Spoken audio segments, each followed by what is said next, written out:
महाराज जी, जैसे आपने बताया कि कर्म और भाग्य एक अलग अलग मान्यता रखते हैं, पर आजकल की जो युवा पीढ़ी है वो कर्म से ज़्यादा भाग्य में विश्वास क्यों करती है?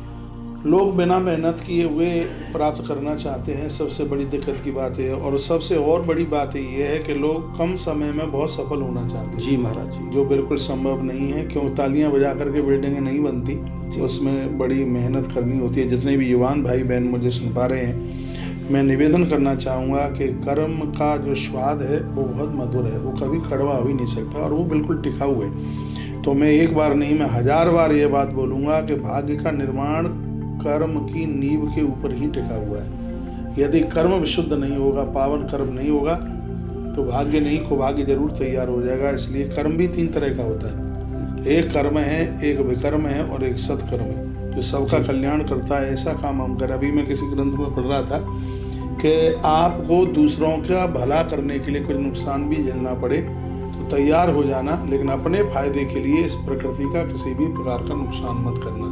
उससे हमें जो मिलता है, इन कर्मों से हमें जो मिलता है, उसी को हम भाग्य के रूप में देखते हैं। जी महाराज जी। महाराज जी, अगर कोई इंसान अपने जीवन से हार मान चुका हो, बहुत निराश हो, उसको आप क्या संदेश देना चाहते हैं? मैं कहता हूँ चींटी को अपना गुरु बना ले। जो चींटी को गुरु हाँ, जो अपने जीवन से जो हार गए हैं वो चींटी को देखें। सबसे छोटा जीव है चींटी, जो हाथी को परास्त कर देती है चींटी।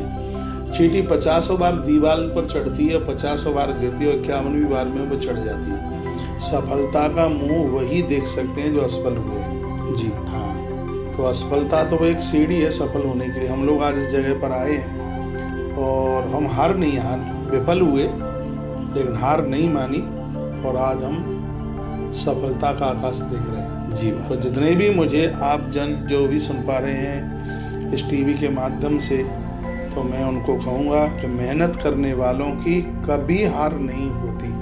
आप लगे रहिए, एक दिन मुकाम आपको मिल ही जाएगा, बिल्कुल मिल जाएगा। महाराज जी, शांति का सबसे सरल तरीका क्या है? आत्मिक शांति। आत्मिक शांति के लिए एक तो अपना बर्ताव ठीक होना चाहिए। जी। किसी के साथ ऐसा बर्ताव ना करें जो स्वयं को पसंद ना हो। और परम शांति के लिए अपनी गहराई में अपने अंदर उतरना बहुत ज़्यादा जरूरी है। अपने आप को पहचानना जरूरी है। बहुत बड़ी दिक्कत की बात है, लोगों ने अपना रिमोट दूसरों के हाथ में दे रखा। जी महाराज जी। ये लोग दूसरों के हाथ से चल रहे हैं कठपुतली की तरह। और मैं कहता हूँ कि अपने ऊपर अपना ही अधिकार होना चाहिए। जी महाराज। दूसरों का क्यों? आप अपनी गहराई में उतरती हुई जिंदगी में आप अंदर गहराई में आप पहुँचेंगे, आपको परम शांति मिलेगी। इस शांति के लिए कृष्ण के वाक्य हैं, इस शांति के लिए मेरे प्रभु श्री राम जी के वाक्य हैं। किसी के साथ ऐसा बिल्कुल बर्ताव मत कीजिए। सहज में बैठिए, अपने आप को पहचानिए। मैं कौन हूँ, कहाँ से आया हूँ, मुझे कहाँ जाना है और मुझे क्या करना है। लोगों के जीवन में लक्ष्य नहीं है। अभी तक लोगों को ये नहीं पता लग पाया है कि हमें क्या करना चाहिए और क्या नहीं करना चाहिए। जिस समय आप अपने वास्तविक स्वरूप को पहचान लेते हो, वहीं से शांति की यात्रा आरंभ हो जाती है। जब तक आपको लगता है कि हम किसी के पिता हैं, हम किसी के बेटा हैं, बस इतना चाहिए, हम किसी की पत्नी, हम किसी के पति हैं, इससे थोड़ा सा बाहर निकल करके आना पड़ेगा और गीता का वाक्य स्वीकार करना पड़ेगा। ममई वांसो जीवलोके जीवभूता सनातना। हम उस अंशी के एक अंश हैं। और जिस समय ये पता लग जाएगा कि हम भगवान के हैं, भगवान हमारे हैं, उसी समय परम शांति को व्यक्ति प्राप्त हो जाएगा। जीवन का सबसे बड़ा सत्य क्या है और खुश रहने का आपके हिसाब से मंत्र क्या है? जीवन का सबसे बड़ा सत्य तो यही है कि जो दिख रहा है वो सब मिटेगा। जी। ये चोला भी खत्म होगा, लेकिन जो नहीं कभी मिट सकता है वो हमारी परम बिल्कुल आत्मा है। और अपने आप को आप इस तरीके का विचार करके देख लें कि मैं कल भी था, मैं आज भी हूँ और मैं कल भी रहूँगा। शरीर से नहीं, आत्मा से। जी महाराज। तो ये समझ लीजिएगा कि ये है महात्मा अष्टावक्र का इतना बड़ा संदेश पूरे जगत के लिए। इसमें व्यक्ति बिल्कुल भटक ही नहीं सकता। जी। बस वह ये समझ ले कि मृत्यु को भी मैं उत्सव मनाऊंगा, क्योंकि जो मरने वाला है वो मैं हूँ नहीं। बिल्कुल। मैं तो इससे अलग हूँ। मैं वो हूँ जो कभी मर नहीं सकता। मटके में सूर्य भगवान दिखाई दे, मटका फूट जाए तो मटका फूट सकता है, सूर्य कभी समाप्त नहीं हो सकता। जी ये शरीर मरते रहेंगे, जन्म लेते रहेंगे। हम शरीर नहीं हैं, हम विशुद्ध आत्मा हैं। गीता में भगवान कृष्ण कहते हैं नैनम छदंत शस्त्राणी, इसको कोई शस्त्र काट नहीं सकता, पानी इसको गीला नहीं कर सकता, पवन इसको सुखा नहीं सकता।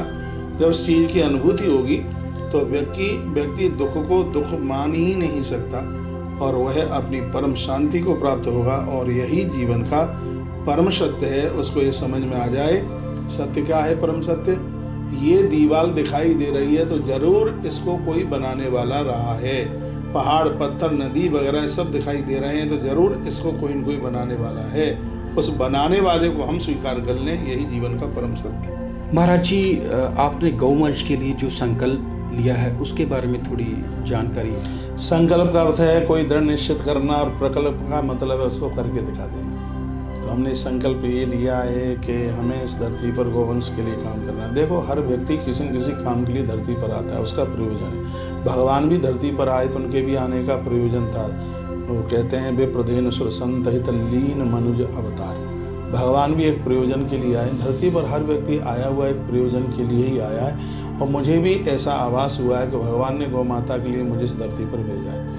मैंने अन्न छोड़ा है, मैं दूध पी करके रह रहा हूँ और इस संकल्प में लिए हूँ कि जब तक 1 लाख गौ माता नहीं हो जाएगी 25,000 नंदी, इससे ज़्यादा भी होंगे भगवान की जी कृपा से। महाराज जी। तो उसके लिए हम जी रहे हैं, जगह जगह जा रहे हैं। हमने अनाउंस किया है कि सड़क पर घूमने वाला जितना भी गौवंश है आप गौतीर्थ तुलसी तपोवन गौशाला लेकर के आइए और इतने नेक कार्य के लिए आपको इनाम भी दिया जाएगा। हर गौवंश के ऊपर 500 रुपया गौशाला जी इनाम स्वरूप में और दे रही है। बस आपको अपने वाहन के द्वारा, अपने ट्रांसपोर्ट के द्वारा गौवंश को वहाँ भेजना है। आपसे 1 रुपये की भी कोई मांग नहीं है। तो हमें और आपको मिल करके सब काम करना है। सरकार तो इसमें विफल हो जाएगी, वो कर ही नहीं पाएगी और हम सब जिम्मेवारियां सरकार के ऊपर ही छोड़ देंगे तो फिर हम क्या करेंगे। गैया का दूध हम दो करके पी लें और उसको सड़क पर जा करके छोड़ दें और जवाबदारी आप सरकार को माने, तो ये बिल्कुल गलत है। तो मैं आपको कहना चाहूँगा, मैं कृषक लोगों को भी कहना चाहूँगा कि गौ माता हमारी माँ है और माँ का इस प्रकार से उसका अपमान जो हो रहा है और ये देश के लिए एक बहुत बड़ी समस्या है। अंत में महाराज जी, आप हमारे चैनल के माध्यम से हमारे दर्शकों के लिए कुछ आशीर्वाद और आपका संदेश दीजिए।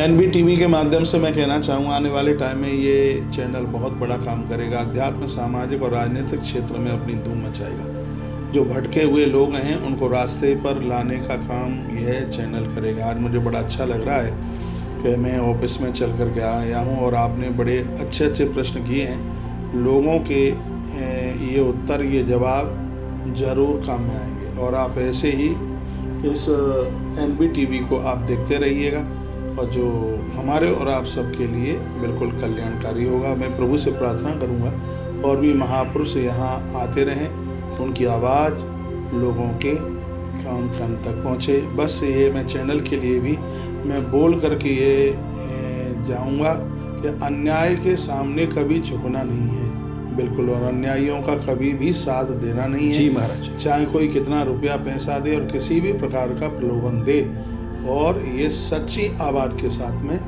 गरीबों के लिए, दीनों के लिए, जिनके साथ अन्याय हुआ है, यह टीवी उनके लिए आवाज़ उठाए, अपनी आवाज़ को बुलंद करे। बस इन चैनल को नेताओं के हाथ में बेचना मत, यह है मेरे इस पॉडकास्ट का अंतिम शब्द है। बिल्कुल महाराज, बहुत बहुत धन्यवाद हमें बुलाने के लिए। इन्हीं शब्दों के साथ हर हर महादेव, घर घर।